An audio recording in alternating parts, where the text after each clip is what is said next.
tuşonka satan, əskerin payını satan generallar, onlar oğrudular. Говядина тушеная, консерви м'ясної стерилізації. А тут така ситуація. Дивіться, це вже не перший раз.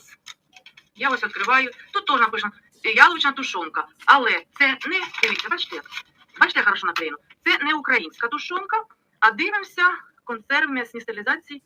Так, ось. Це, виходить, tuşonka azərbaycanska.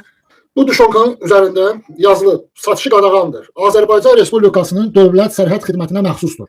Yəni, Elçin Quliyev, uğraşdan əmələ gələn, bax, yazılı, satışı qadağandır. Azərbaycan Respublikasının Dövlət Sərhəd Xidmətinə məxsusdur. Aydındır da bu tuşonka. Azərbaycan əskərlərini, ərzaqlarını götürür, aparır Kiyevə, Ukraynaya və orada onları satışa çıxardırlar. Bu, bir Azərbaycanlılar üçün söyüşə bərabərdir. Bu, bir Azərbaycan üçün ölümə bərabərdir.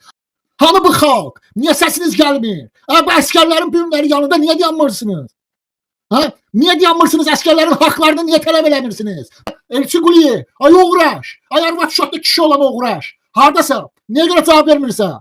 Düzdür yığını.